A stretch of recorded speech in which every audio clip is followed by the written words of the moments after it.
Vector शुरू हुआ था तो पिछले क्लास में आपको जो बताया था वो रिकैप जाएगा। जितना दूर चमक रहा है बोर्ड शायद आपको ज्यादा लग रहा है ये वाला पोर्शन यहाँ पे हम नहीं लिखेंगे, वो दिखाई दे रहा है, उसका चिंता आप ना करें। तो पिछले दिन बात हुई थी, शायद आपको याद होगा कि कोई भी फिजिकल क्वांटिटी दो तरह का होता है। एक फिजिकल क्वांटिटी, वर्ल्ड का जो भी फिजिकल क्वांटिटी जिसको आप मेजर कर सकते हो वो दो तरह का होता है। ये रिकैप है पिछले क्लास में, इसका फास्ट जाएंगे, ठीक है। उसके बाद जब आज का क्लास शुरू होगा तो हम बोलेंगे आज का क्लास यहाँ से शुरू, ठीक है। ये हम ऑलरेडी आपको बता चुके हैं। एक क्वांटिटी कहलाता है स्केलर और दूसरा क्वांटिटी कहलाता है वेक्टर। आखिर स्केलर किसको कहते हैं? तो वैसा क्वांटिटी जिसमें सिर्फ मैग्नीट्यूड बताने से काम चल जाए। टाइम कितना हुआ है तो टाइम का सिर्फ वैल्यू बता दे कि 3 बजा है 2 बजा है, ये नहीं बताना पड़ता है कि 2 बज के साउथ में इतना, नॉर्थ में इतना। बिना डायरेक्शन की बातें हो तो वो स्केलर क्वांटिटी। वैसा क्वांटिटी जो सिर्फ मैग्नीट्यूड की बात करे, मैग्नीट्यूड मतलब सिर्फ वैल्यू, मैग्नीट्यूड की बात करे, सिर्फ वैल्यू की बात करे तो वो हो गया स्केलर क्वांटिटी। स्केलर में टाइम है, लेंथ है, डिस्टेंस है, आपका मास है, टेम्परेचर है, प्रेशर, ये स्केलर क्वांटिटी है। ऐसे कई सारे क्वांटिटीज आप जानते हो जो स्केलर है। लेकिन वैसे क्वांटिटी जिसमें मैग्नीट्यूड के साथ साथ डायरेक्शन बताना जरूरी है, जैसे फोर्स कहाँ लगाना है और कितना लगाना है, के साथ साथ किधर लगाना है ये भी बताना जरूरी है। फोर्स एक वेक्टर क्वांटिटी है। वैसा क्वांटिटी जिसमें मैग्नीट्यूड के साथ साथ डायरेक्शन भी हो वो कहलाता है वेक्टर। फोर्स स्पीड स्केलर है, वेलोसिटी वेक्टर है, ध्यान रखिएगा। उसी तरह से डिस्टेंस स्केलर, डिस्प्लेसमेंट वेक्टर है, ये आपको क्लियर होना चाहिए इस बात। मास स्केलर है, वेट वेक्टर है। तो ये ध्यान रखना है कि जो वेक्टर है उसमें मैग्नीट्यूड के साथ साथ डायरेक्शन का भी काम पड़ता है, मैग्नीट्यूड के साथ साथ डायरेक्शन का भी काम पड़ता है।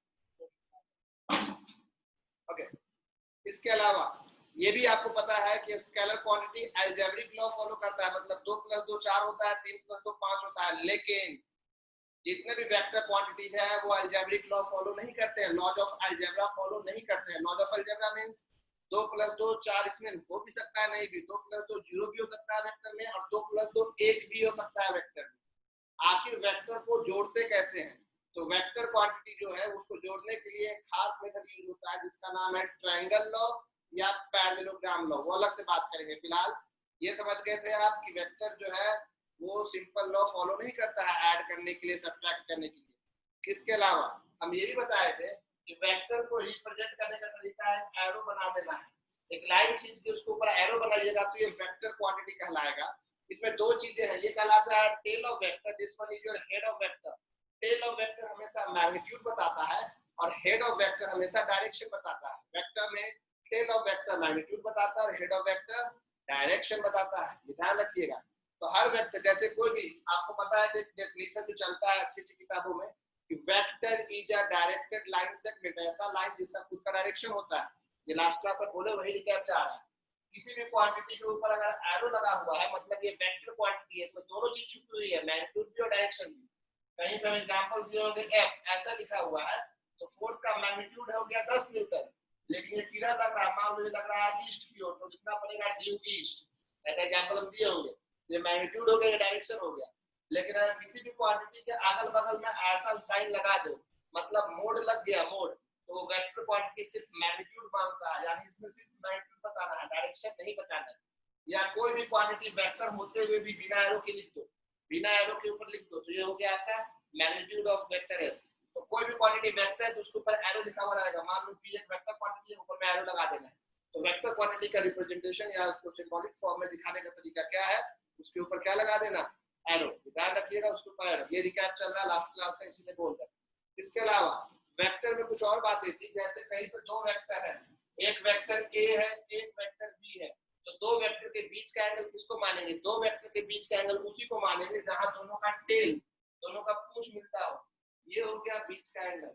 कभी ऐसा सिचुएशन आ जाए कि ये ए हो जाए और ये बी, और आपसे पूछे ए और बी के बीच का एंगल, तो आप कभी नहीं बोल सकते हैं ये वाला।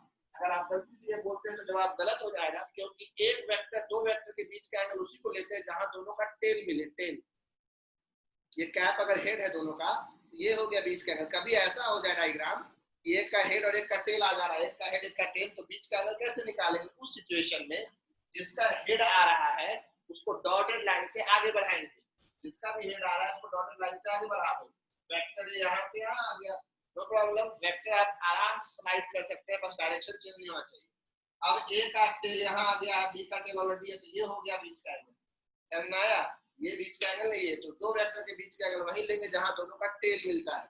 इतनी बातें आपको अगर ध्यान में है तो आपको ये भी याद होगा कि हम वेक्टर के बारे में और कुछ बात करते थे, इस पे एग्जाम्पल भी दिए थे। मेरा रिकॉर्डिंग आप देख लीजिएगा, जो भी आज ज्वाइन किए पहले बोलते हैं, लिंक उनको भेजा हुआ है पर्सनली जो भी ज्वाइन किए।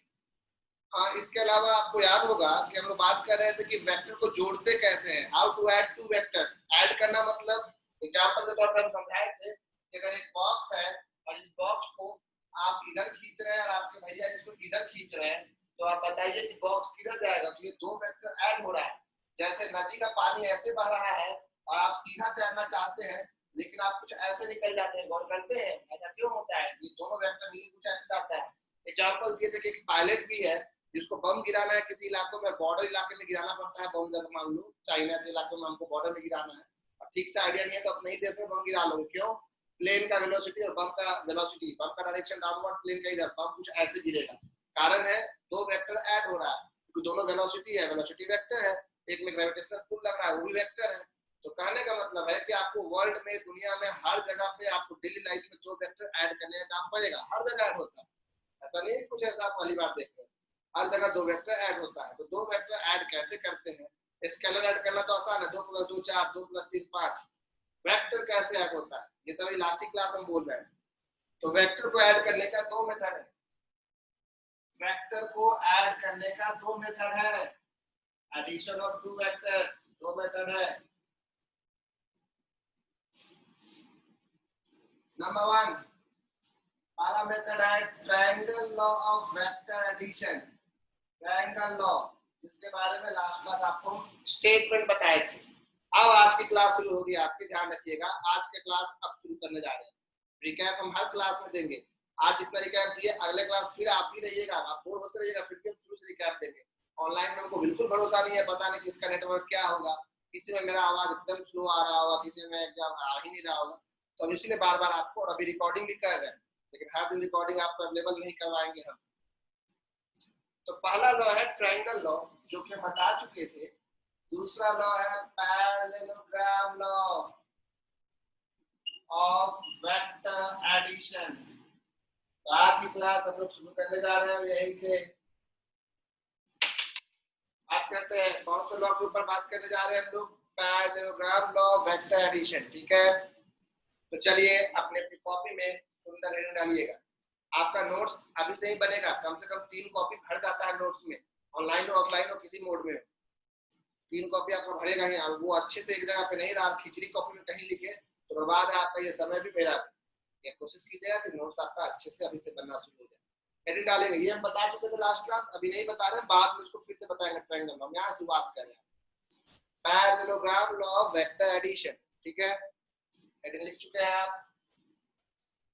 तो आप किसी भी, ये जान लो, ये जो लेसन आपका चल रहा है एनसीईआरटी के हिसाब से लेसन नंबर 4 में है, लेकिन हम सबसे पहला लेसन समझिए क्यों पढ़ा रहे हैं इसको, क्योंकि इस लेसन का पूरे चैप्टर में यूज है। एनसीईआरटी ने थोड़ा ऐसा समय बचाने के लिए, जगह बचाने के लिए खिचड़ी के रूप में काम किया, लेकिन इसको वो टॉपिक है, चैप्टर भी नहीं है एनसीईआरटी में। ये वेक्टर जो चैप्टर नहीं है एनसीईआरटी में, टॉपिक है, उसको हम लोग चैप्टर बना के पढ़ रहे हैं सेपरेटली। और आप पहला बैच है, पहला 2 बैच में हम अच्छे से ऐसे चलते हैं, तो बाकी में एनसीईआरटी चल देते हैं। तो कोशिश कीजिएगा, इसको अच्छे समझिएगा, वेक्टर सेपरेटली पढ़ाया जा रहा है, क्योंकि यही एकमात्र चैप्टर है जो 11 12 सब में जरूरत पड़ेगा। ये चैप्टर सीख गए, ट्यूशन का जरूरत नहीं है, खुद से फिजिक्स आप पढ़ सकते हैं, इवन कहीं कोचिंग भी बोल सकते हैं, कोई लोड नहीं। तो बात करने जा रहे हैं हम लोग parallelogram law of vector addition का। चैप्टर का इंपॉर्टेंस समझा के हम थक गए। तो क्या है ये लॉ, इस पे देखते हैं, बात करते हैं क्या होता है पैरेललोग्राम लॉ। ठीक है, देखिए स्टेटमेंट समझने की कोशिश कीजिएगा। मान लीजिए 2 वेक्टर है, एक वेक्टर का नाम है P, दूसरे वेक्टर का नाम है Q। 2 वेक्टर है, एक P है और एक Q है। अगर 2 वेक्टर P और Q किसी पैरेललोग्राम के 2 साइड को रिप्रेजेंट कर रहे हो, और वो भी कैसे साइड? Adjacent sides. एडजेसेंट मतलब जो अगल बगल के साइड हो वो। मान लो जैसे P है वैसे ही P को उठा के रख दिए, P हमारा ऐसे है, और जैसे Q है वैसे ही Q को लाकर रख दिए। P जैसे था वैसा ही रख दिए, Q था वैसा ही रख दिए। दोनों का टेल यहाँ मिल रहा है तो बीच का एंगल तो यही वाला बन जाएगा ना। खैर, अगर दो वेक्टर P और Q किसी भी पैरेललोग्राम के दो साइड को, वो भी कैसे साइड को, एडजेसेंट साइड्स को रिप्रेजेंट करते हो, तो उस पैरेललोग्राम का जो डायगोनल होगा, तो एक पैरेललोग्राम का दो डायगोनल होता है, उसमें से कौन सा डायगोनल लेंगे, वो डायगोनल जो इस दोनों वेक्टर के टेल से निकल रहा हो, ये वाला, यही डायगोनल हो जाएगा रिजल्टेंट। रिजल्टेंट को हम लोग कैपिटल आर से दिखा रहे हैं, रिजल्टेंट दोनों का सम, यही हो जाएगा आपका रिजल्टेंट वेक्टर, मतलब यही हो जाएगा P vector plus Q vector. चूंकि ये पैरेललोग्राम के शेप में आ जाता है, इसीलिए इसका नाम पड़ता है कौन सा लॉ, पैरेललोग्राम लॉ। तो ध्यान रखिएगा, अगर दो वेक्टर P और Q किसी पैरेललोग्राम के एडजेसेंट साइड को रिप्रेजेंट करते हो, एडजेसेंट बिल्कुल अगल बगल, तो उस पैरेललोग्राम का वो डायगोनल जो कि दो वेक्टर के टेल से निकल रहा हो, वही डायगोनल रिप्रेजेंट करता है वेक्टर सम या resultant of these two vectors. समझाया? If two vectors P and Q represent the two adjacent sides of a parallelogram, then the diagonal of the parallelogram emerging from the tail of the two vectors, emerging मतलब जहाँ से निकल रहा हो, emerging from the tail of the two vectors will represent the vector sum or resultant of these two vectors। यहाँ तक तो कोई तकलीफ नहीं है, आपको पता है। जैसे एग्जाम्पल के तौर पे, हाँ, ये भी नहीं पता है कि वैल्यू कितना होगा, बस हम बता रहे हैं डायरेक्शन। नदी का पानी ऐसे बह रहा है, नदी का पानी ऐसे बह रहा है एक्स एक्सिस पे, आप सीधा तैरने चाहते हैं, सीधा तैरना शुरू किए, गौर कीजिएगा आप ऐसे निकलिएगा, क्योंकि ये दो वेक्टर मिलकर आप ऐसे तैर के निकल जाइएगा ऐसे। टेम्पू में बैठे हैं, टेम्पू इधर जा रहा है, मन किया पत्थर गिराते हैं, पत्थर ऐसे गिरा, दो साइड बना ये पैरेललोग्राम का, इसका डायगोनल पत्थर कुछ ऐसे गिरता है, गौर किए कभी, ग्रेविटेशनल पुल जैसे ऐसे जाता है, तो आखिर उस पर नेट फोर्स या नेट वेलोसिटी उधर लग जाता है। तो ये जो है, ये लॉ के जरिए आप कुछ भी कर सकते हैं। जैसे कि एक बॉक्स है, ये यहाँ पे नहीं बनाना है पूरा, एक बॉक्स है, ये बॉक्स आप इधर खींच रहे हैं, आपके भाई साहब इसको इधर खींच रहे हैं, तो भाई बॉक्स किधर जाएगा, ऑब्वियस सी बात है, इसका जो भी डायगोनल बनेगा बॉक्स उधर निकल जाएगा। अब डायगोनल कितने एंगल पे बनेगा, कोई बोलेगा डायगोनल हम ऐसे भी तो बना दें, कोई बोलेगा ऐसे बना दें, वो सब हम सिखाएंगे, डायगोनल किधर बनेगा, कितने एंगल पे बनेगा, क्या होगा, वो मेरी जिम्मेदारी। अभी फिलहाल डेफिनेशन समझ में आया आपको, तो लिखिएगा स्टेटमेंट, कुछ डायग्राम मत बनाइएगा, जब तक हम जैसे नहीं बोले वैसे ही नोट्स करना है। कई जगहों पे बोर्ड का चीज हम बोलेंगे स्क्रीनशॉट ले लो, तो उतना जगह छोड़ देना, इसीलिए जो भी क्लास हम करेंगे उसका नोट्स रफ कॉपी में जाए, और बाद में फेयर हो तो और अच्छा है, और अगर आप सीधे फेयर कॉपी में बना रहे हो तो जगह छोड़ छोड़ काम करना हो, तो हम स्क्रीनशॉट लेने बोलेंगे ऑनलाइन क्लास में, लिखने का समय नहीं देंगे, इसमें समय ज्यादा जाता है। स्टेटमेंट लिखेंगे, स्टेटमेंट एग्जाम में सवाल आता है स्टेट एंड प्रूफ ना, तो स्टेटमेंट लिखने बोलते हैं। if two vectors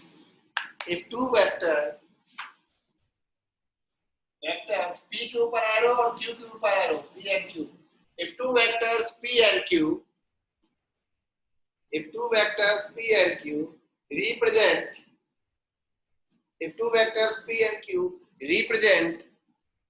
represent the two sides of a triangle, the two adjacent sides, adjacent CNT, two adjacent sides of a parallelogram,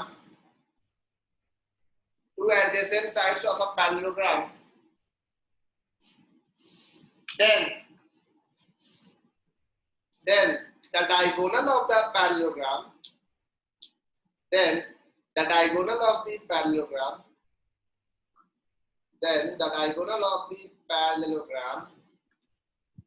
emerging from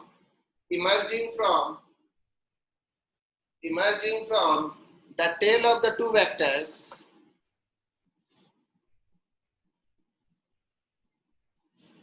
video साफ नहीं आ रहा है, ये 2 बजे कोई बोले हैं हमको, क्या अभी भी उनको प्रॉब्लम है तो फिर से मैसेज कर दे एक बार। Emerging from tail of the two vectors will represent the vector sum, sum or resultant of these vectors, will represent the vector sum or resultant of these vectors, okay. तो आप क्या काम करेंगे, अब ये वाला डायग्राम बना लेंगे। डायग्राम बनाने के बाद आप लिखेंगे प्रूफ। पहले डायग्राम बना लीजिए थोड़ा अच्छा सा, फिर हम आपको प्रूफ दिखाते हैं आर का वैल्यू कैसे निकालते हैं। 36, 34 से 36 लगता है कुछ लोग लेट से ज्वाइन किए हैं। लेट से ज्वाइन अगर किए हैं तो आप मदद करते हैं, आपको रिकैप देते हैं। लास्ट क्लास उम्मीद है कि आप थे इसीलिए लेट से ज्वाइन किए हैं, और नहीं थे तो फिर आपको नेक्स्ट बैच हम शुरू करने वाले हैं अगले हफ्ते के बाद। तो आप कोई भी उसमें आएगा इंक्वायरी तो उसको हम नेक्स्ट बैच में ही डालेंगे। इस बैच में हम इसलिए डाल देते ताकि आपका क्लास पीछे ना हो, या उनका आप में से भी जो लोग लेट से ज्वाइन किए हैं सबके लिए भी हम बैकअप क्लास देंगे, यूनिट एंड डायमेंशन पढ़ाएंगे एक हफ्ते के अंदर। कोरोना डरा के रखा हुआ है ऊपर से साइंस। चलिए प्रूफ ऑफ पैरेललोग्राम लॉ। फिलहाल सब लोग समझते हैं जो लेट से भी आए कि ये वेक्टर चल रहा है, वेक्टर का डायरेक्ट वेक्टर को रिप्रेजेंट करने का तरीका यही होता है, हर बार बोल रहे हैं। और किसी भी क्वांटिटी के ऊपर एरो लगा दो तो वेक्टर है। हाँ, किसी भी क्वांटिटी के ऊपर एरो लगा के अगल बगल मोड लगा दो तो सिर्फ वैल्यू बता रहा है, डायरेक्शन नहीं। इसमें दोनों चीजें छुपी हुई है, वैल्यू भी डायरेक्शन भी। मोड लगा दोगे तो सिर्फ वैल्यू बताना है क्योंकि ये रिप्रेजेंट करता है मैग्नीट्यूड को, सिर्फ मोड मतलब मैग्नीट्यूड। बात करने जा रहे हैं प्रूफ, पैरेललोग्राम लॉ का प्रूफ। ये तो समझ में आ चुका है ना, दो वेक्टर कैसे जोड़ना है और कैसे साइड निकालना है, सिंपल सी बात। आप जा रहे हैं इधर, बारिश हो रहा है इधर, छतरी किधर लगाएंगे, छतरी किधर लगाएंगे। आप जा रहे हैं इधर, बारिश हो रहा है इधर, आपको नेट बारिश किधर महसूस होगा, आपका वेलोसिटी के हिसाब से ऐसे, कौन सा लॉ के हिसाब से ऐसे, छतरी आपका लग जाएगा। कौन से हिसाब से आप देख रहे हो, पैरेललोग्राम लॉ की बात कर रहे हैं, जैसे सवाल के लिए हम समझाएंगे, अभी आपको आइडिया नहीं लगेगा चाहते। यही डायग्राम हम दोबारा बना रहे हैं लेकिन थोड़ा साफ और बड़ा, ताकि आप प्रूफ समझ सके। सिंपल सा मैथ्स है 10th लेवल का। अगर किसी को वेक्टर फिर से छूटा है तो वो आपको जरूर मैसेज करेंगे, हम उनको लिंक भेज देंगे, जो भी क्लास मेरा हुआ है वो देख लेंगे यूट्यूब पे, जो भी चैनल है मेरा उस पर आप उसको देख लीजिएगा। चैनल पर कुछ ऐसा परमानेंटली नहीं बना रहे, मेरे को शौक नहीं है कि उसको सब्सक्राइबर बढ़े, सब कुछ नहीं है, वो आपके लिए जो क्लास छूट जा रहा है उसका है। चैनल बोलने पर अलग बड़ा फीलिंग आता है, चैनल है मेरा, वाह। खैर क्या ध्यान देते हैं, कुछ चैनल नहीं। ये वेक्टर आपने बनाया, ज्यादा बड़ा बना दिया, भावनाओं पे कंट्रोल रखते हुए छोटा बनाते हैं। ये वेक्टर आपको दिख रहा है और ये दूसरा वेक्टर आपको दिख रहा है। एक का नाम आपके हिसाब से मैंने P रखा है, दूसरे का नाम हमने Q रखा है, दिख रहा है P एंड Q। सीधा लाइन वहां दिख रहा है स्क्रीन पे, यहाँ सीधा है। ये दोनों के बीच का एंगल है थीटा। ओके, रिजल्टेंट वेक्टर वही होगा जो इसका डायगोनल होगा। ये आपका वेक्टर R है रिजल्टेंट। यहाँ तक कोई समस्या नहीं। आप थोड़ा चाहे तो अच्छा लगने के लिए पैरेललोग्राम लॉ के हिसाब से शेप भी बना दें, लगे थोड़ा। देखिए कुछ नहीं किया हमने, एक पैरेललोग्राम बनाया है पी क्यू आर। यहाँ थीटा क्या है, पी और क्यू के बीच का एंगल। इसका नाम ओ रखा हमने, इसका नाम हमने ए रखा है, इसका नाम बी, इसका नाम सी। ठीक है, लेट सुनना है लिखना नहीं है। Theta is equal to angle between vector P and Q। हम क्या करने जा रहे हैं, थोड़ा हमें R का वैल्यू निकालना है, ध्यान रखना हमें R का वैल्यू निकालना है। हम यहाँ एक कंस्ट्रक्शन कर रहे हैं, B से एक परपेंडिकुलर ड्रॉ करेंगे, सीधा लाइन। यहाँ पे सीधा लाइन जा रहा है, स्क्रीन पे मेरा टेढ़ा लाइन लिख रहा है, ये कौन जादू है, इसके चलते क्या है, बिल्कुल स्ट्रेट लाइन होना चाहिए, पता नहीं यहाँ तो कुछ सीधा दिख रहा है, स्क्रीन पे बिल्कुल टेढ़ा जा रहा है।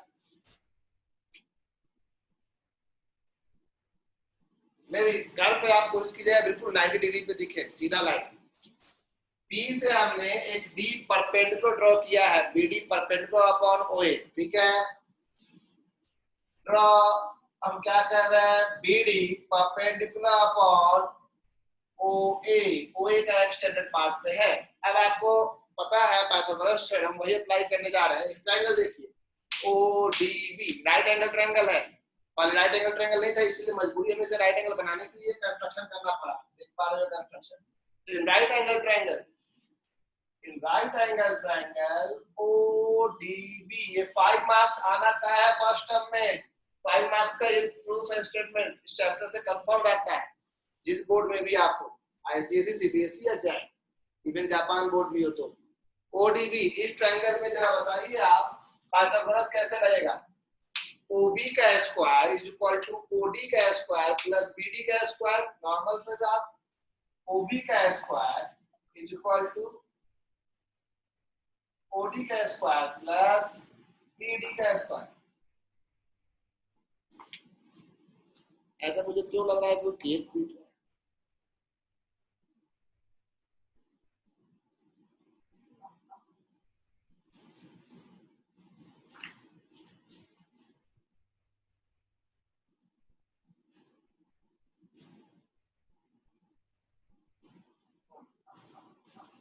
इधर कोई पीट रहा है, हल्का कि किधर से ओपन है तो आवाज ऐसे आ रहा है, बोला आवाज आ रहा है डर गया।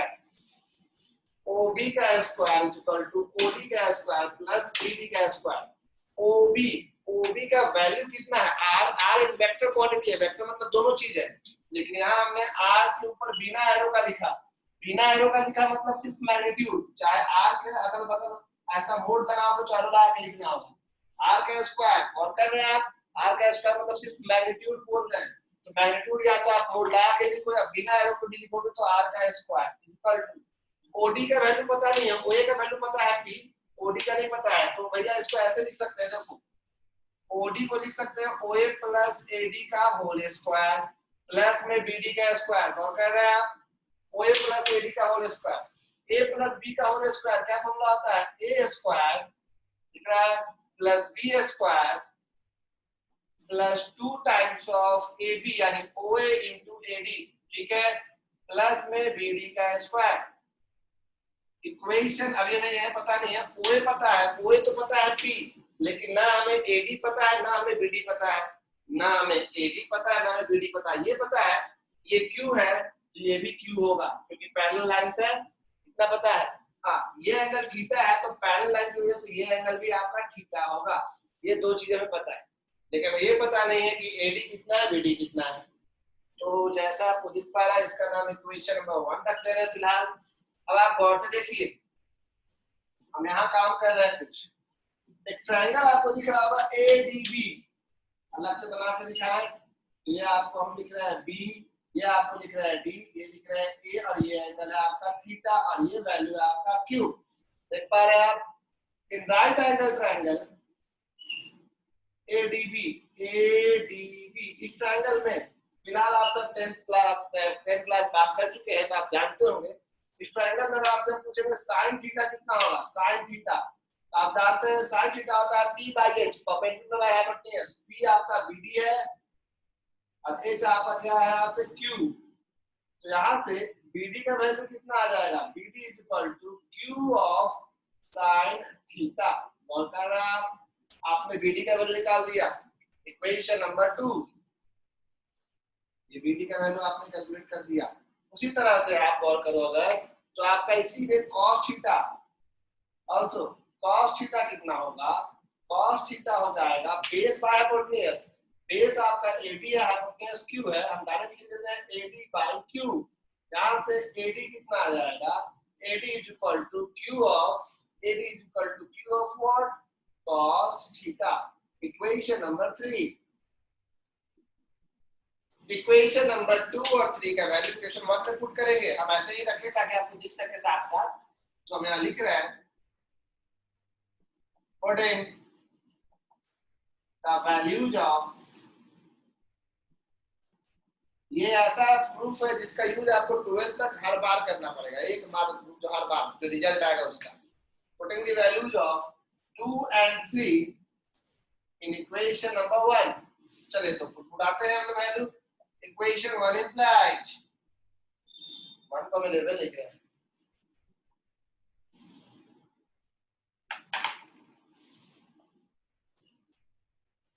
इक्वेशन 1 implies, देखिए आप इक्वेशन 1 के हिसाब से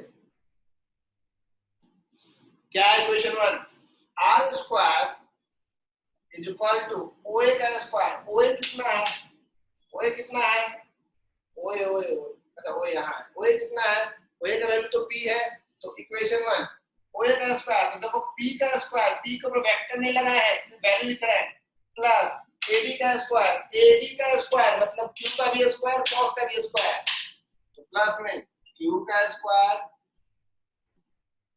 प्लस में क्यू का स्क्वायर सॉरी क्यू का स्क्वायर कॉस का भी स्क्वायर इनटू में theta plus 2 times of OA का वैल्यू, ओए आपका है P, 2 times of P, AD कितना है, एडी है क्यू cos थीटा, तो पी क्यू cos थीटा एक साथ प्लस बीडी का स्क्वायर, बीडी का स्क्वायर मतलब चमकेगा यहाँ पे ना, तो आज हम लिख रहे हैं क्यू का स्क्वायर साइन का स्क्वायर थीटा, लिखेगा या इधर करें हम काम, सॉरी आपको यहाँ दिक्कत हो गया,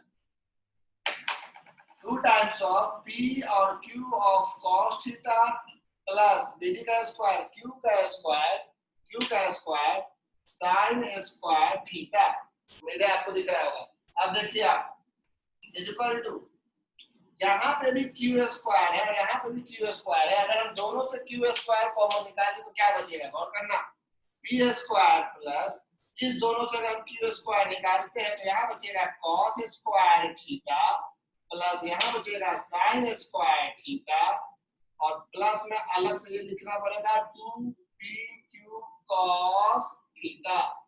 10th class sign square theta plus cos square theta कितना होता है, 1 होता है, that means p square plus q square plus 2pq कौन सा थीटा, cos थीटा, ये r स्क्वायर का वैल्यू आया।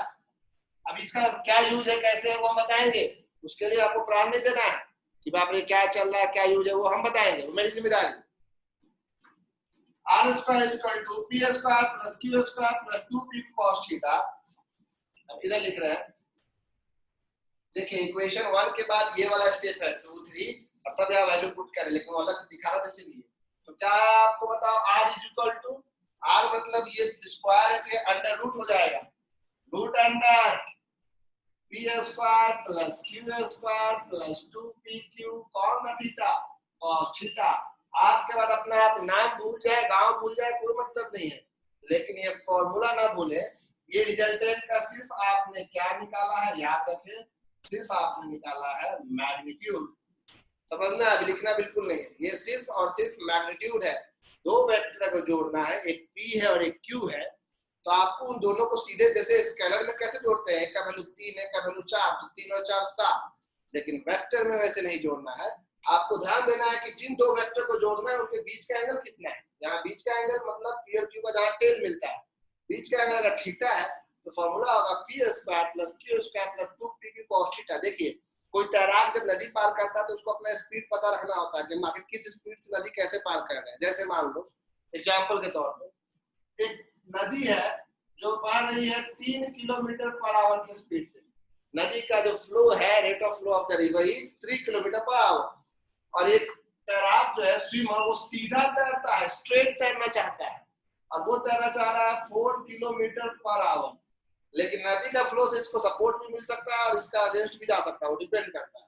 तो पैरेललोग्राम लॉ के हिसाब से इधर ना इधर जाके कुछ ऐसे नदी में जाएगा, तो आखिर वो किस स्पीड से जा रहा होगा, ऐसे समझ में, वो भले तैर रहा है 4 से, पानी बह रहा है 3 से, दोनों मिलकर उसका स्पीड कुछ और हो जाएगा, क्या होगा वो देखिए, मान लो इसको रिजल्टेंट कहते हैं, यहाँ 4 और 3 के बीच का एंगल कितना एंगल है बताओ, 90 डिग्री है, तो रिजल्टेंट का फॉर्मूला रूट अंडर p का स्क्वायर, किसी एक को p मानो किसी एक को q मानो, p का स्क्वायर मतलब 3 का स्क्वायर, q का स्क्वायर मतलब 4 का स्क्वायर, खाली वैल्यू लिखना है, एरो नहीं लगा हुआ है, plus 2 into 3 into 4 into cos 90, cos 90 सब अपने अपने घर में बोलेगा, cos 90 का वैल्यू आवाज हमको आएगा नहीं, आप म्यूट है, cos 90 का वैल्यू कितना होता है, बिल्कुल सही, cos 90 का वैल्यू 0 होता है, तो जो हमने देख के मन बोला होगा अपने आप को ही 2 गाली दे लो मन ही में, cos 90 का वैल्यू 0 होता है। एक कॉल है, बस 1 सेकंड उठाएंगे, आपसे अनुमति ले,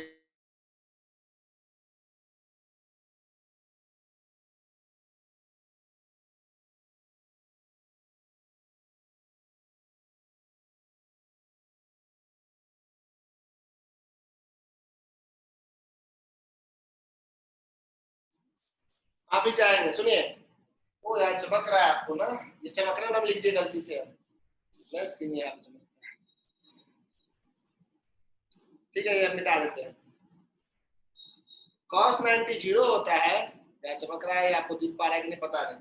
तो p का स्क्वायर 3 का स्क्वायर 9, 4 का स्क्वायर 16, 16 ये cos 90 जीरो, तो जीरो इंटू समथिंग पूरा जीरो, 16 9 25, तो अंडर रूट 25 का रूट कितना आएगा 5। और देखिए तैरने में तैर रहा था 4 से, पानी के बहाव के हेल्प से वो तैरने लगा 5 की स्पीड से। तो वेक्टर को कैसे जोड़ना है ये भी आप सीखे नहीं है, ब्रह्म मत ये कि फॉर्मूला सीखे जा रहे।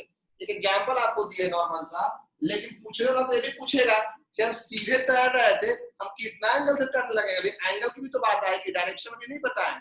तो जब दो वेक्टर को जोड़ते हैं तो जो तीसरा वेक्टर मिलता है उसका भी मैग्नीट्यूड होता है, डायरेक्शन दोनों होता है। अभी हमने सिर्फ क्या सिखाया आपको, मैग्नीट्यूड। तो एक बार अपने मन में आप, स्क्रीन आपका हम सीधा कर दे, दवाई आपको नहीं दिख रहा होगा, स्क्रीन में साफ कुछ दिख रहा है। एक बार अपने मन में आप फॉर्मूला बोलेंगे, दो वेक्टर अगर p और q है तो फॉर्मूला क्या कहलाएगा, under root p square plus q square plus 2pq cos theta.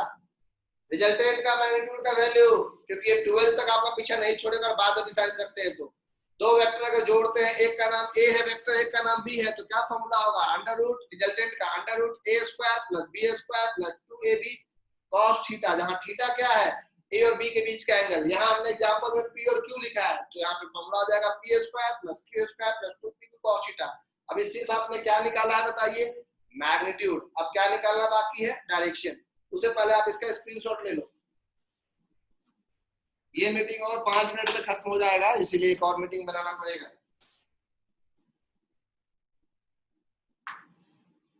अब आ रहा है, ओके ठीक है। लैपटॉप नीचे है, उसे क्या हो रहा है, अनुपम समझे नहीं, लैपटॉप नीचे उसे क्या हो रहा है।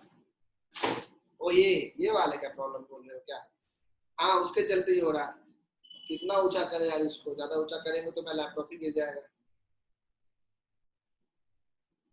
तो सॉरी, तब नहीं पता तुम क्या बोल रहे हो, साफ आ रहा वीडियो। ओके, हम सबका मैसेज पढ़ रहे हैं, आपको और कुछ भी बोलना है बोलिए, लेकिन पहले हम आपका सेकंड मीटिंग तो बना दें। शेड्यूल क्लास 12, आप 11 है, सॉरी क्लास 11।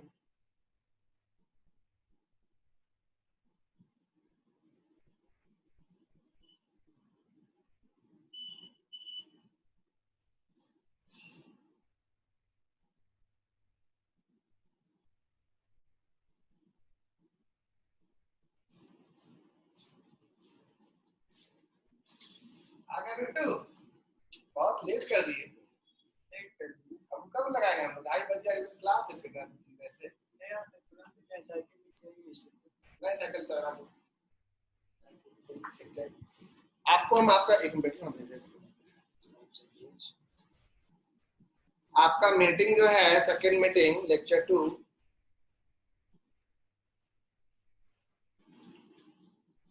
वो आपको हम आपके व्हाट्सएप ग्रुप पे भेज दे रहे हैं। जो लोग ग्रुप में एक्टिव नहीं है वो प्लीज ग्रुप में ऐड हो जाएं। ग्रुप में ऐड होने के लिए कुछ नहीं, आपको नाम और अपना वो भेज देना है। कहाँ जा रहे हैं बिट्टू, हाँ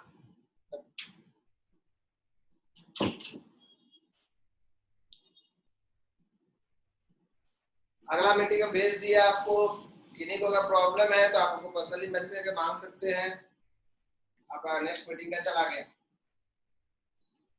तो अब आप उसको लिखोगे। अगर आप लिख रहे हो तो अच्छी बात है, लेकिन आप उसको स्क्रीनशॉट ले लो, पूरा लिख नहीं पाओगे। अब हमको बात करना है डायरेक्शन, तो अब है फॉर डायरेक्शन। इसी के आगे कंप्लीट नहीं हुआ ये एक्सप्रेशन। एग्जाम में जब स्टेट एंड प्रूफ बोलता है ना, तो मैग्नीट्यूड के साथ साथ डायरेक्शन भी बताना पड़ता है। ये मीटिंग अभी 2 मिनट है, 2 मिनट में डायरेक्शन होगा, ठीक है, नहीं तो ये मीटिंग जैसे ही एंड होगा आप अगला मीटिंग ज्वाइन कर लेना, ठीक है। जब तक ये चल रहा है अपने ऑप्शन ले लो।